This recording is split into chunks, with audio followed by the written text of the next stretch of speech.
Hello, everyone, and welcome to the Learn to Love podcast, your guide to everything love, sex, intimacy, and relationships. Each week, your host, Zach Beach, interviews new experts on love, including couples therapists, relationship coaches, sex educators, and best-selling authors. Learn the best tips and cutting-edge wisdom to better love yourself, others, and the world. Thanks so much for joining us. We hope you enjoy the show. Welcome to the Learn to Love podcast, everyone. I am your host, Zach Beach, and I'm here with the incredible sociologist, sexologist, author, and intimacy coach, Dr. Jennifer Gunsaullus. Hi, Jen, and welcome to the show. Hey, Zach. Thank you for having me. Today, we are going to talk about from madness to mindfulness. But before we get into that, let's learn a little bit more about Jen. For those that don't know, Jennifer, Dr. Jenn Gunsaullus, is a sociologist who works as a sexuality and mindfulness speaker and a relationship, intimacy, and sex coach. Her teachings can be found across a variety of mediums, including her In the Den video series on YouTube, her educational Sex Talk with Clint and the Doc podcast, 2 TEDx Talks, being a recurring intimacy expert on the San Diego Morning News, and also giving expert advice in the documentary on masturbation called Sticky, a Self-Love Story. An active philanthropist with Women Give San Diego, the founder of World Sexual Health Day San Diego, Jen is the author of From Madness to Mindfulness, Reinventing Sex for Women, the topic for today's show. Hi, Jen. How are you doing today? Hey, I'm doing good. I'm excited you wanted to talk about this topic in my book because I could talk forever about it. So thank you.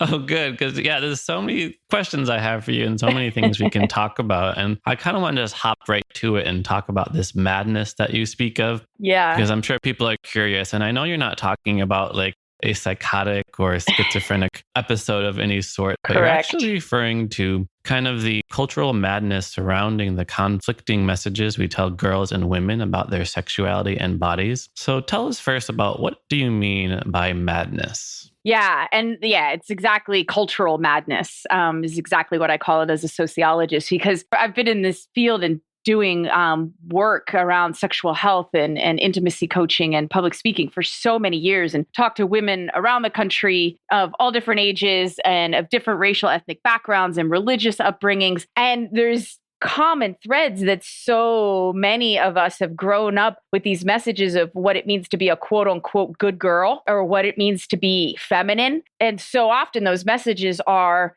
to follow the rules, to not rock the boat, to not speak up for yourself, to not masturbate, to learn shame around sex and sexual expression. There's so many negative messages around our bodies that there's always something wrong with our body and it doesn't look right. We learned that our value is based in how others evaluate our appearance and how we show up to others. And then as we get older and become teenagers and older, then our value can be in, whether we're sexy to other people or not, and not in our inherent worth, our inherent sense of self. So our sexuality gets defined outside of us or us as sexual beings and how others view us. And we're just taught at a really deep level that we are not good enough. Our bodies aren't good enough. They're not pretty enough. It's not what we think is worthy.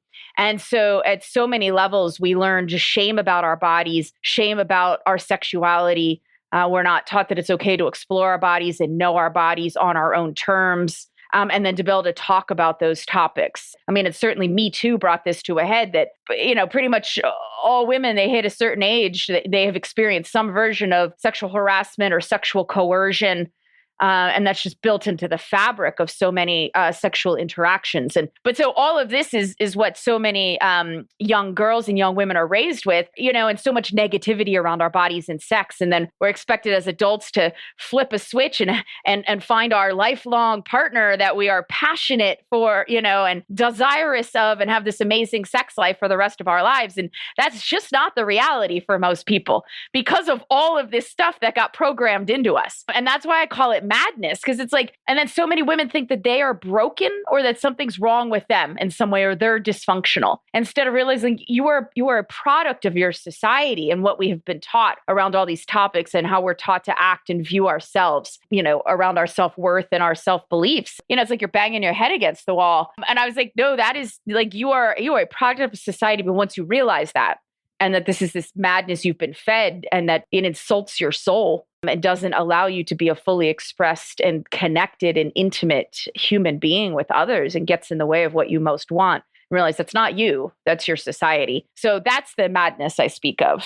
Yes, there's all these conflicting and challenging and cultural messages that create so much shame and judgment and internalized oppression that women feel in their own bodies. So you're describing, an entire system, an entire culture, and an entire society that goes against women's authentic way of being. So what are we going to do about it? Well, I think an important answer, at least at an individual level and relationship level, is mindfulness. And so that's the madness to mindfulness that I speak of in my book and that I teach. And mindfulness, at its basic definition, present moment awareness without judgment. What that really means is studying what's happening inside of you and outside of you. So often, we're just, our brains strive for efficiency. And we've been programmed our whole lives and we want to avoid what is painful or what is uncomfortable. But so many of these messages that we've been taught, we need to really sit with them at their visceral level of how they live in us. And then to be able to do something different about it. So like, for example, one of the things I've worked with a lot with couples over the years is couples in long-term relationships who have mismatched desire levels. Mm-hmm. And so say I'm working with a woman and her partner says like very nicely, no judgment, no tone of voice, like, hey, I noticed it's, been a while since we've had sex. Can we talk about that? And to that woman who just heard that, and even though her partner really did nothing wrong, just like kindly broached a topic, she very much like, if she feels shame about that, if she feels guilt, if she feels uncomfortable talking about sex topics, if she doesn't know how to do it, it is all creates a very reactive pattern. And then so she might lash out at her partner and be like, oh, are you kidding? Like, I've been so busy. Of course we haven't had sex. Like, how rude of you to bring that up. Or she feels guilty and she just, or shameful and retreats emotionally and doesn't even want to engage. Or maybe she'll engage some and then, is distracted by her phone or wants to scroll Instagram, or goes, pours a glass of wine to be able to kind of numb herself some. So mindfulness is about recognizing all of those reactive patterns that we want to do because we feel uncomfortable inside and learning how to sit with them and be like, oh, yeah, I really want to yell at you right now. Or I really want to run to the other room because I feel my heart is pounding and I feel this dropping feeling in my stomach and I feel nervous. And I'm just like, this is so, so uncomfortable inside of me and I don't know what to say. And that's this kind of starting point with breaking our patterns with our partners using mindfulness to be like, oh, this is what's happening in the moment. I've got this whole story about it and I have this pattern of what I want to do, but let me just stay with what's actually happening right now. And that type of skill building, is applicable to pretty much everything in our lives. Whether you're in traffic and you're like pissed that somebody cut you off and you want to like yell at that person to, road rage, to snapping at your kids because they won't put their shoes on, to feeling, belittled by a boss and, not knowing how to speak up. All of those things, we all have patterns of things that we've learned growing up, emotional, mental patterns. And mindfulness can help us step back and not get swept away in the moment with whatever our pattern is, but to be able to stay present with it and sit with the awkwardness and discomfort of it, study it, and then to be able to make new choices in ways that feel empowering and that you have a voice. Yeah, just make you more self-expressed and help you build an intimacy with your partners.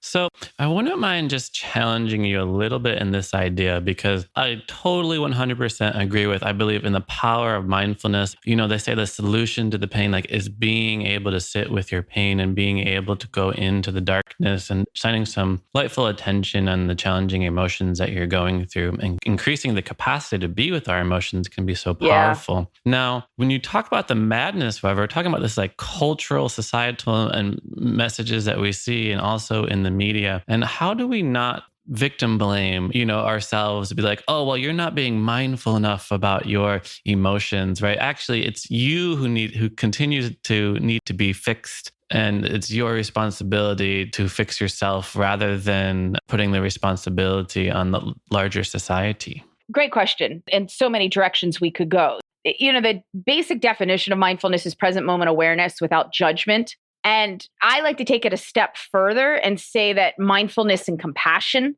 need to go hand in hand. So not just not judgment of ourselves or not judgment of others, but actually feeling compassion and acting on compassion. And whether that's, towards ourselves or towards others, because mindfulness is not about self-righteousness. It's about owning our shit and owning our story and owning what's showing up in our reality right now and not blaming that on anyone else or pointing any other fingers, which is so interesting for me. My PhD is in sociology. So I was indoctrinated into looking at these bigger structural constraints and oppressions and bullshit, in society, whether it's race, socioeconomic status, gender, sexual orientation, ability, geography, all these religion, all these different factors, which is part of what I love where I am at my work now, because I think we better make larger structural changes when we're able to really own it in ourselves and move through it and not be hooked by it. So I think the compassion piece, because compassion is, it's vulnerable to be compassionate. It's vulnerable to look at other people who are doing things that we think are like awful to our racial group or our gender group or people who are disadvantaged in society and really step back and still view them as humans who are worthy of compassion. Because otherwise, we want to shut our hearts down to us. We want to shut that these people are not deserving of kindness or compassion. I don't think that's what breeds greater compassion in the world. That's basically what we're asking for. When we want these changes, these structural systemic changes, we need them at policy levels in our government and at legal systems. But ideally, we want people to make these changes because they care. Because they get their heads out of their own asses and be like, oh, my view on the world, I have a lot of advantages that other people really don't have. And like, how can I have compassion and like empathy, not like sympathy or pity, but empathy to actually stand in their shoes and understand that other people are raised not with the same advantages that I had. And what can I do? How can I help, give them access to resources or help, empower them or help level the playing field? And that is, I think, for all of us, starts with, owning our own shit and then able to keep our hearts open towards ourselves, self-compassion for ourselves and self-compassion for others. I joke with my friends sometimes. I was like, I'm very comfortable with anger as an emotion. I prefer to use it as a tool that I choose it. Like I have a whole toolbox of emotions and responses and reactions and strategies of how I manage things in my interpersonal life and how I manage things professionally and how I manage things as an activist and as a sociologist and as a feminist. But I want to be conscious in the tools that I'm choosing and that I'm not just being reactive. And so anger is an incredibly valuable tool to pick up and use and then to put back in the toolbox when you're done.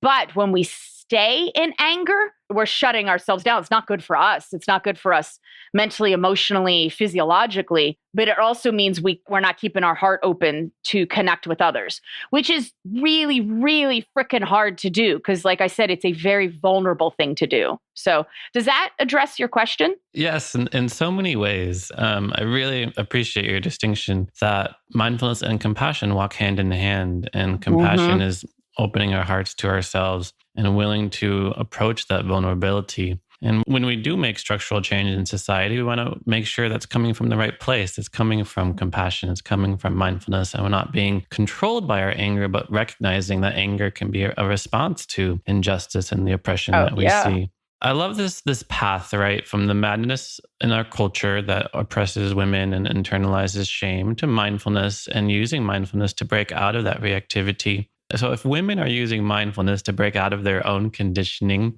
how can men like support the cause, so to speak? Once, we recognize the patriarchal culture and the misogyny that runs rampant in so many areas. What can men do to support their partners breaking out of internalized shame and also supporting just women in general in their sexual empowerment? Excellent question. Thank you for asking that. And it's interesting to think. I don't get asked that very much. That's super interesting to think because I was like, oh, what is my answer? This is exciting.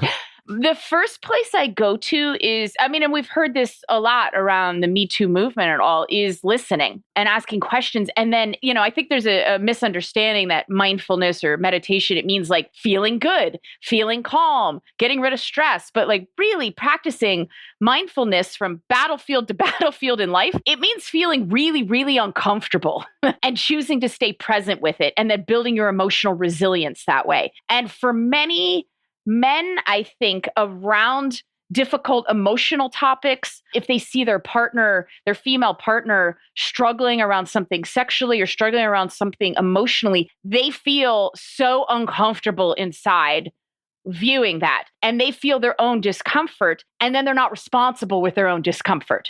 And they then want to, quote unquote, fix their partner. If somebody's crying in front of you, people do this to kids all the time. And I think it's not so helpful that they say, no, stop crying. It's okay. You're fine. It's one thing to say, hey, I got you. I'm here with you.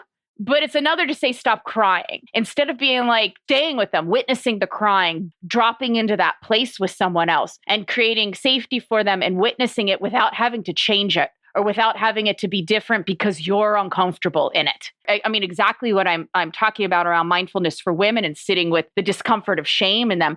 For men, sitting with the discomfort in them and whether they feel it in their throats or their chest or their solar plexus or down in their gut and their stomach or their heart's pounding or their muscles are tensing up. Viscerally, where are you feeling this discomfort that you really don't want to sit with in that moment? How do you embrace it? How do you choose to move towards it? That to me is what true strength is. That's what true courage is. Not shutting that stuff down and blocking it out, but choosing to move towards that discomfort and having the courage to do that and staying with it and then not letting your discomfort get in the way of your partner's experience, but actually meeting them in that place.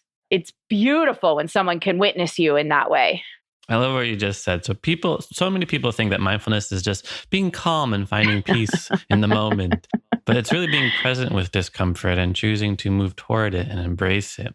So as we're moving toward embracing the shame we might have in ourselves and moving towards seeing our partners also struggle with this shame, we're slowly moving away from shame and more towards a feeling of worthiness. And you write in your book that the core of overall sexual health is our feeling of worthiness, and that shame is actually what gets in the way. So before we tackle shame, let's talk about this idea of self-worth, because why would you say self-worth is so necessary for a healthy and fulfilling relationship and sex life? It's funny. I talk about self-worth in the introduction of my book quite a bit and sort of like why I wrote this book. And it's funny because I think had I not done all the research and work in sociology and my dissertation work and all of that, and if we didn't have all of this cultural madness around sexuality for women, I don't think worthiness would be like it'd be just taken for granted. Like, well, why do I have to be worthy, in my sex life? It's kind of like I've helped run a group in San Diego for a while called Sex Positive San Diego.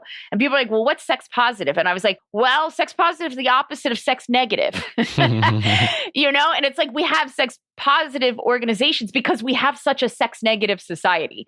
And that's kind of how I feel about self-worth and women's sexual expression, because in so many ways, women are taught that there's something wrong with their bodies, or there's something wrong with their sexual expression, or even their feelings of desire, or wanting to talk about sexual things, or wanting to pursue an orgasm or their own sexual pleasure. Whether it's overt messages or more covert messages, we just do get them in so many ways that it's just wrong. That our body and our sexuality is wrong in some ways, or our sexual feelings. And that therefore seems to get connected at a deep level that then we're wrong in some way. And we're just like sort of wrong in who we are, or we're not lovable as we are. Those, I think, would be foundational aspects of whether we just think we're worthy or not as humans, or worthy of love, and that we're okay exactly as we are. So I think that's how I end up kind of getting to the self-worth path. There's a lot of versions of women's sexual empowerment and self-esteem and self-confidence and self-worth that kind of is like, be badass. Don't give a shit about what other people think of you. And like, that's not what I'm saying here. This is a much more nuanced thing, because that type of don't care what other people think about you. Well, there's some value in messaging like that.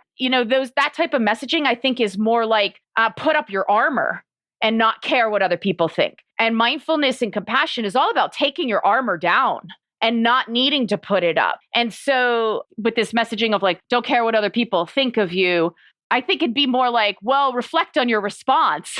If you're hurt by what somebody says, sort of like reflect on that and sit with that, move towards that discomfort, find your own truth within that. And then in that way, instead of putting up armor to protect yourself, you're actually building emotional resilience based in mindfulness and self-reflection and self-compassion and self-care, these really foundational heart-opening ways of building emotional resilience, not by putting the armor on. Does that make sense? Absolutely.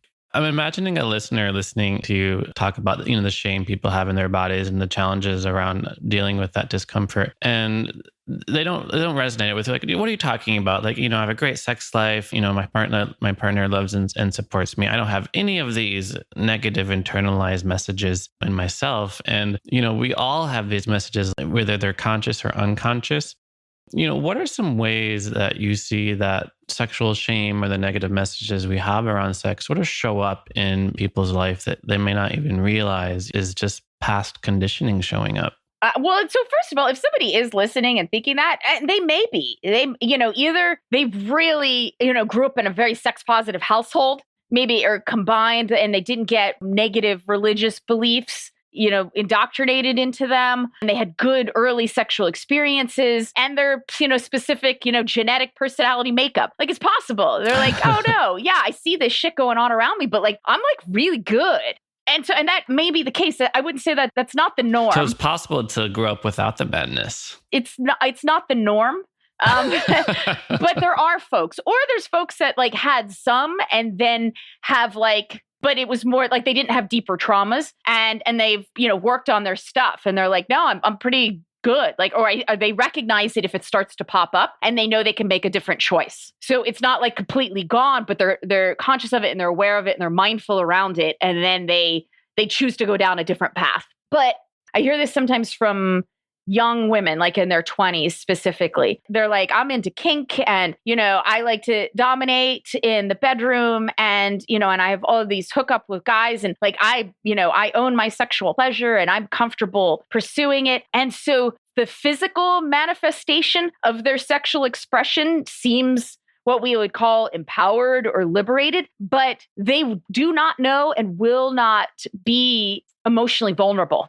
And so I've seen that there is a version of what it means to be a sexually empowered woman that is very much, again, having that armor up over their heart, that they won't be emotionally vulnerable. They don't want to go there. They're awkward with that. They're uncomfortable with it. They think it's unnecessary. So there's this detachment of sexual expression and sexual pleasure from emotional intimacy, whether they know it or not. Like, I think they're consciously putting that block up because they don't want to go to the emotional intimacy. So I think truly not, living from shame or guilt or embarrassment or the cultural madness of our society is being able to be emotionally raw and vulnerable in all our human beauty and messiness that we all have with another human being in the sexual realm around your sexual expression, and being able to ask for what you want, and being able to negotiate, and being able to surrender. So I think that's a piece that I see. I also, sometimes when I hear folks that would be like, no, we don't have a problem in our sex life, I'm shocked by the amount of time that those people pretty much always smoke pot or drink around sex. And I was like, okay, yeah. And what would it be if you didn't have those things with it? And pot and alcohol absolutely could be enhancements in sexual situations. However, they also can numb us emotionally. and numb anxieties or numb social awkwardness and our insecurities and our fears. And that's part of why they're lovely at times. But in terms of really present, raw depth of connection with another human being, I think the most beautiful thing we can experience with another human being is to have none of our armor up and be fully raw in who we are, like I said, in all our beauty and messiness as a human, and have another human being do that in front of us, and that we're creating that safe space for each other. It's like the scariest thing you can do, but it's like the most beautiful thing we can do. And, it's sexual connection and the sexual energy can be pathways to experiencing that. But I think so often the pot and alcohol, I think it can facilitate maybe the physical pleasure aspects. And sometimes, I guess there could be experiences with psychedelics and such, or MDMA, that could help with heart opening and dropping into that. But ideally, from my perspective of mindfulness is being totally sober and clear-headed and staying present with anything that's showing up, and not, using anything to numb that. So otherwise, back to your bigger question. Because you asked that question, and I was thinking about how people are like, no, don't have any problems. But when you kind of pull back the layers, you can see that they may be sort of numbing themselves from insecurities or from shame. So how does shame show up? Shame can show up by not being able to talk about sexual topics, being afraid to try new things, being too embarrassed to do so, afraid of messing up.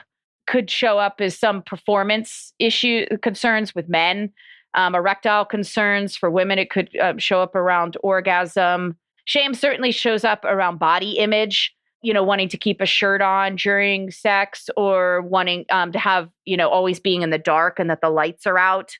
This could be shame, or this could be embarrassment or fear of vulnerability of not wanting to make eye contact, prolonged eye contact during a sexual encounter.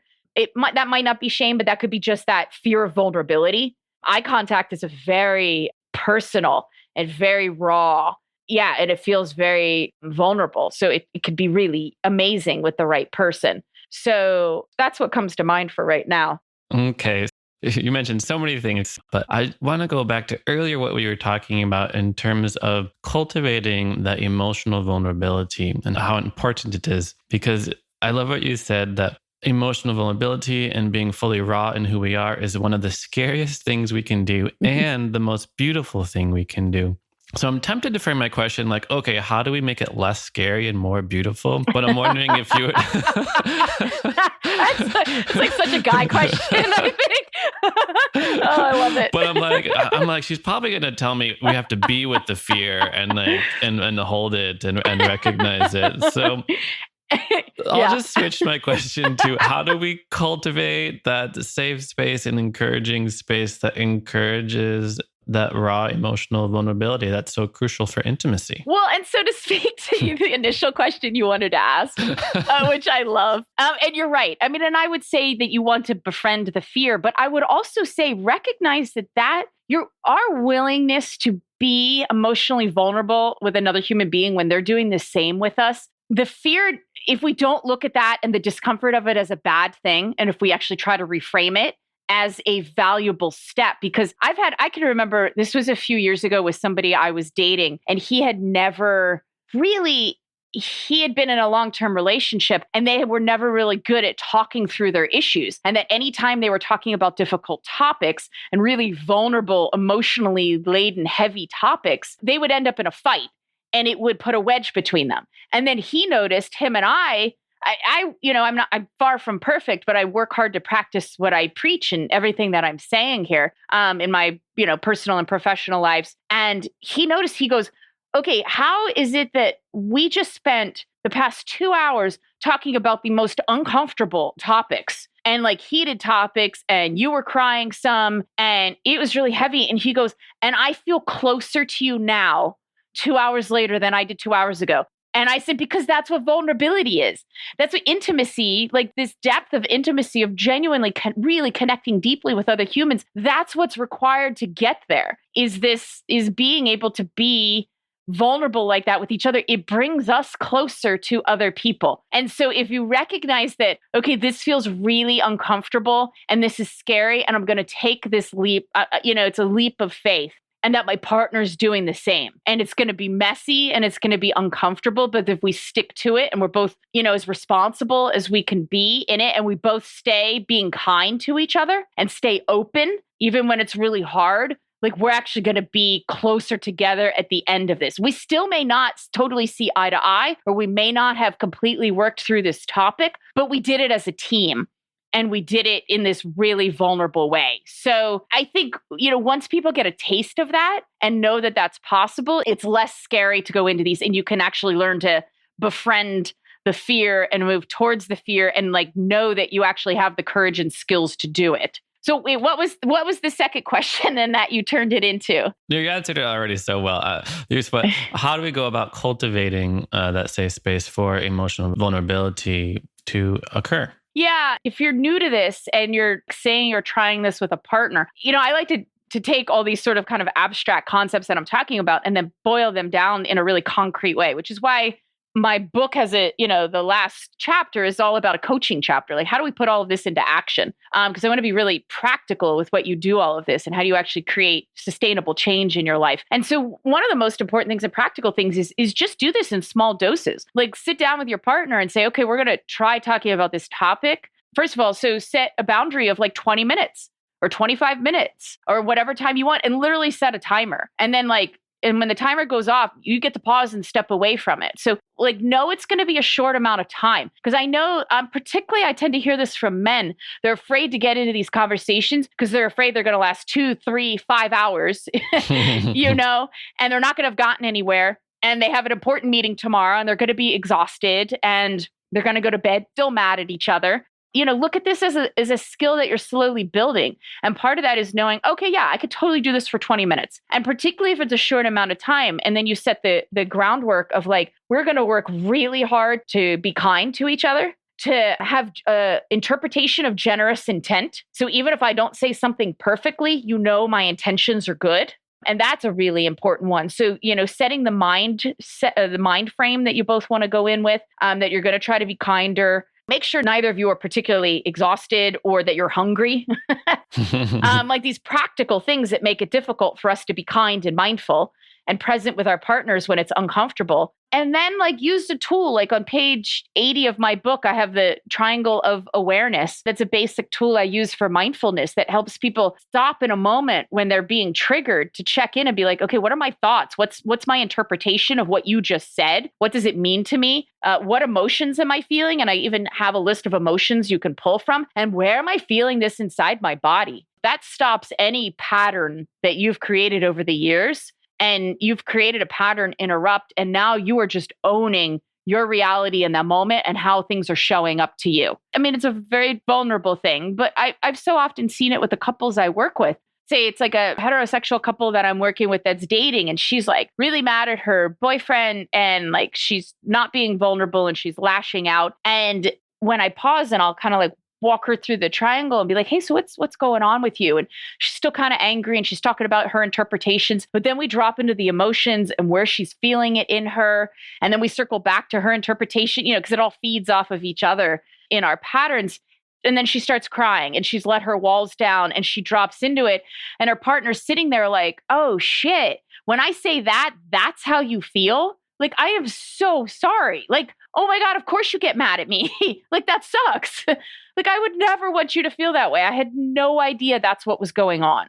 So what you get to do is you get to drop into where you're missing each other and where you're being hurt and where you're not feeling seen or understood or listened to, or where you're feeling belittled or shamed.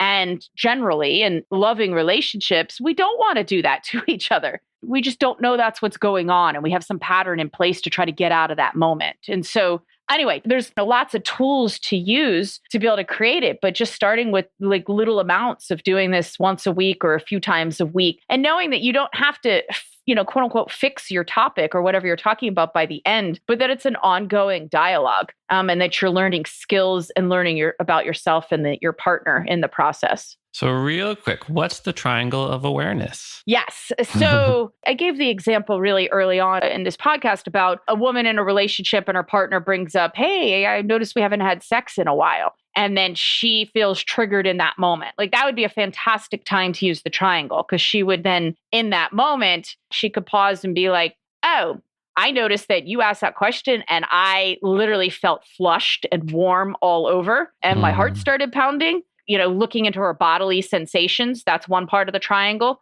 And she goes, and then my thought was, oh shit, are we going to have to talk about this? And that's the top part of the triangle. That's like your thoughts, your interpretations. And then the other corner of the triangle is your emotions. And then to realize, oh gosh, I felt worried that we were going to have to talk about this. I felt guilty because I know you're right.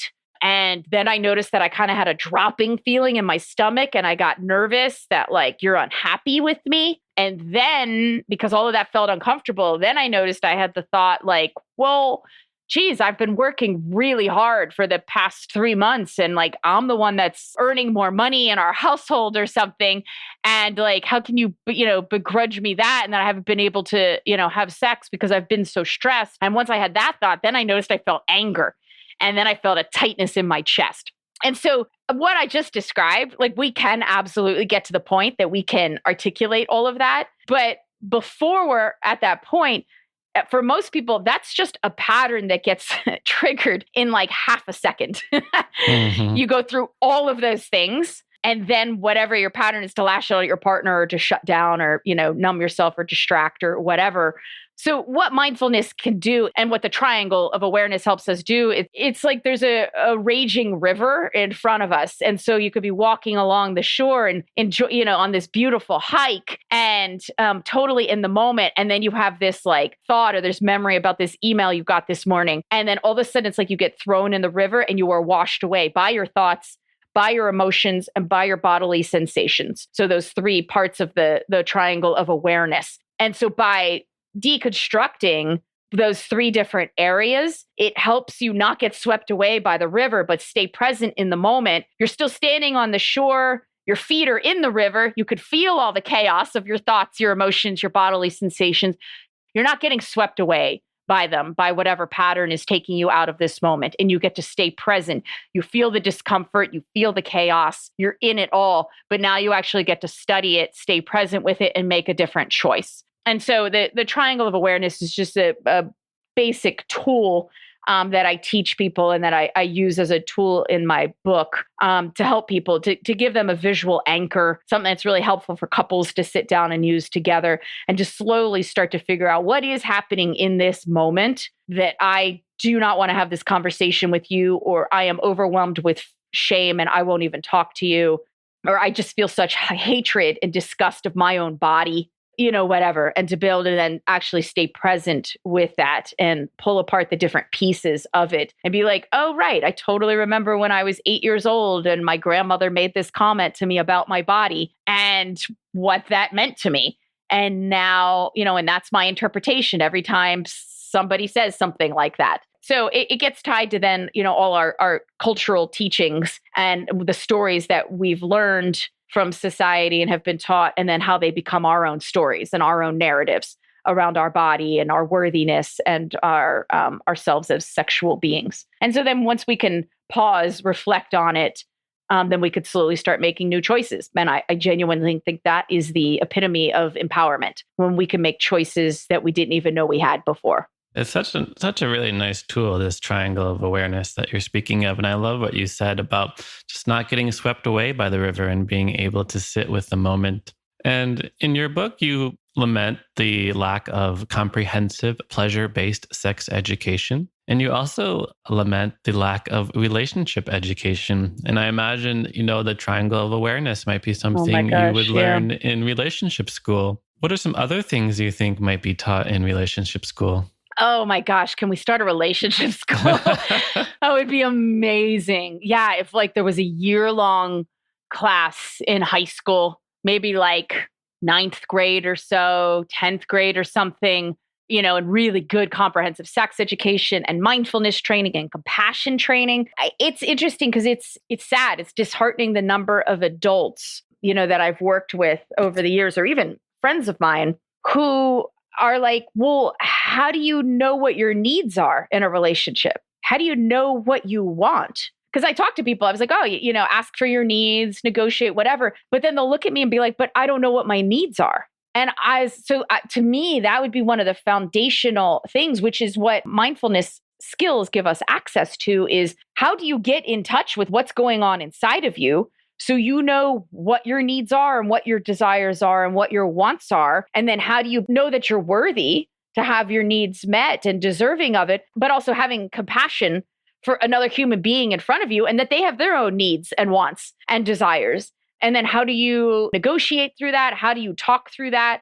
How do you know the difference between doing something with someone else because you're curious to try something new or you want to explore it with them, versus feeling coerced or feeling obligated? What are those types of distinctions? And then just the skills, because so often people don't know how to bring up sexual topics with their partner, even when they've been together for a long time, because we're not taught the right words how to do it. We don't know the nuances to talk about our experiences. We don't know, how to do it kindly or compassionately. We don't know how to be strategic with it and how to be productive and responsible with it. So all of those things. But it all starts with, we have to know ourselves.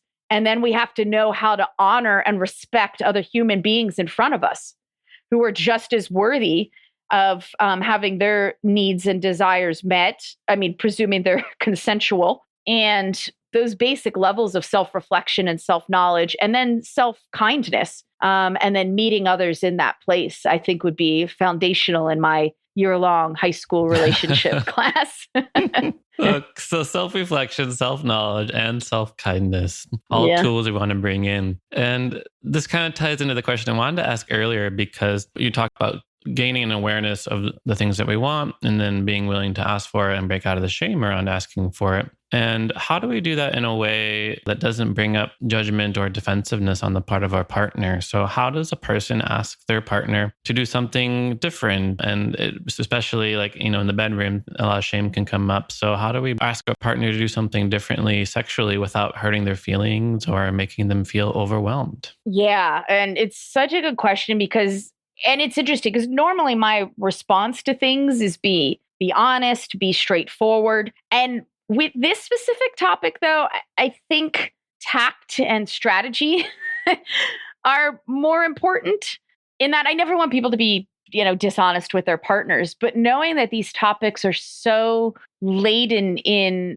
discomfort, in insecurity for people, and you could so often, I mean, many of us have experience of when we were younger, of when a lover or a partner unwittingly said something that just hurt us so bad that we still carry with us. And they probably didn't even know it. They didn't mean it. Or, they made a comment about how our genitals look or something. And it was just in passing, but we then internalize that. So we do want to be tactful and kind with our language, but we still want to be, but we want to be practical. And we want to be strategic and we want to be productive. So, I have two thoughts. One is, we kind of have this cliche approach. If you're ever going to sort of offer a new suggestion or say something negative, you do like the positive sandwich, and so, but I do think genuinely making sure your partner knows all the things that you really do appreciate about your sex life with them, or that you appreciate about their body, or you appreciate about their sensuality.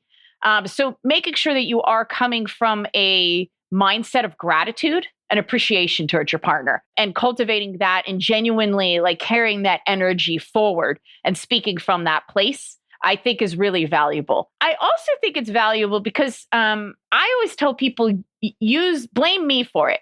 Use me as your excuse. Say, hey, I was reading this book. I was listening to this podcast. I stumbled upon this website. I read this article, and I was, reading about this concept of power play in the bedroom. And it's kind of scary, but I never really thought about it before. But I realized I kind of got excited reading about it. So what do you think about this? So, that's my thought. Just say that, that you heard it somewhere, you read it somewhere. So that sounds very different from you were searching on Google, my sex life sucks, how do I make it better?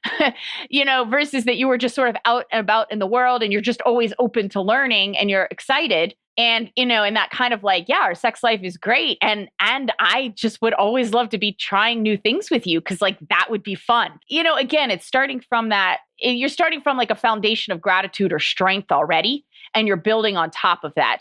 And then, just say our Dr. Jenn was talking about this thing and like, I had never heard about this thing. And like, have you heard about this? And what do you think of that? And like, what do you think about us trying that? And so it's like this, you're being vulnerable.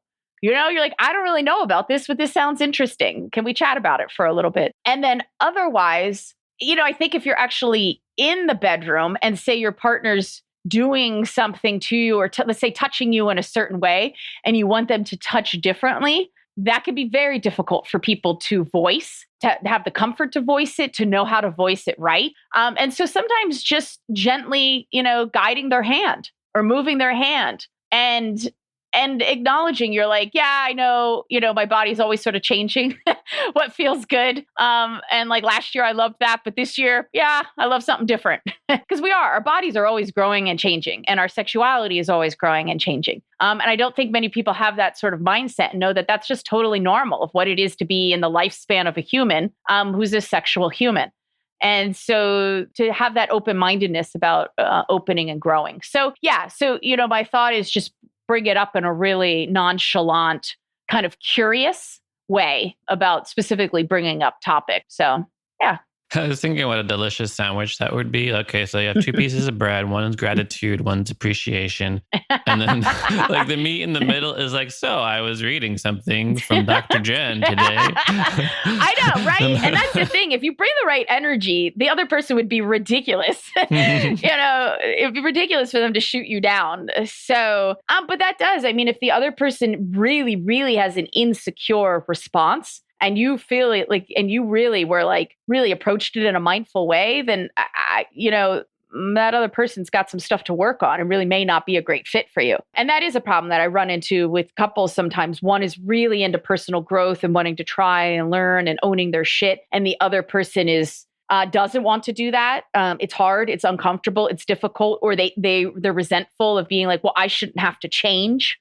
They're scared, right? That comes from fear for sure. That's a total fear response. But then they use the languaging, well, I shouldn't have to change. You should love me as I am.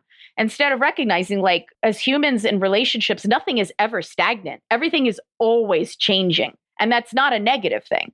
Now, if somebody's trying to like really manipulate you or change you or control you, I'm not talking about abusive relationships here, but I am talking about ongoing. Otherwise, you're in a respectful, positive, loving relationship. And, one person wants to continually evolve and grow and the other person takes offense to that. That's something to look at, that person may not be the right fit for you. So you're right. You have so much to say. I was thinking about the beginning of the interview and you're like, yeah. I could talk all day. Yep. And then I was like, you're right. I could just listen to you all day. And you have so much to say, but unfortunately we are running a little bit low on time. So I wanted to finish by asking you a question I love to ask all of my guests, which is quite simply, what do you wish everyone knew about love?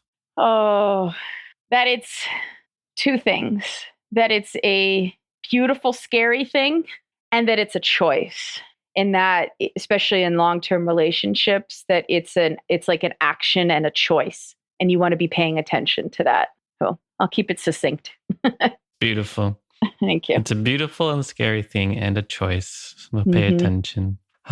Thank you so much, Dr. Jenn. For those of our listeners who want to learn more about you and perhaps work with you, what's the best way for them to do that? Yeah, my website, Dr. Jenn's Den, DrJennsden.com, is my main hub for everything. So I've got tons of free YouTube videos and TEDx Talks and articles and blogs and interviews. And I have my podcast, Sex Talk with Clint and the Doc. And so Dr. Jenn's Den, basically, if you just go to Google and type in any version of Dr. Jenn's Den, it should bring you to it and my website. And then, like I said, that's my hub. You can find all my social media stuff there. So I definitely encourage folks to follow me on there and comment and send me little notes. And if you like my stuff, to please share it, because that helps me spread the word around all of this. And also on my website, they can check out my book. They can find a link to it there on Amazon and Barnes & Noble. It's in some local bookstores as well. So yeah, that's where they could find me best. Wonderful. Thank you so much for coming on to the show and sharing with us all your insight and wisdom. And thank you, listeners, for listening to the show.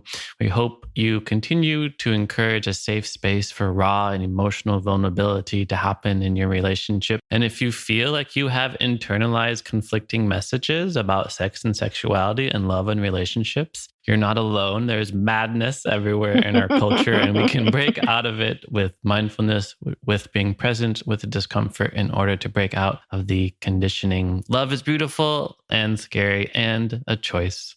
Thank you again for listening. If you want to learn more about me, you can go to zachbeach.com and learn more about the show at theheartcenter.com. Thanks again, Jenn. Oh, thank you. Your questions were fantastic. I really enjoyed this past hour. Thank you. Thanks again for listening to the Learn to Love podcast. To learn more about the show and your host, head over to zachbeach.com or theheartcenter.com. You can also follow Zach on Facebook, Twitter, and Instagram.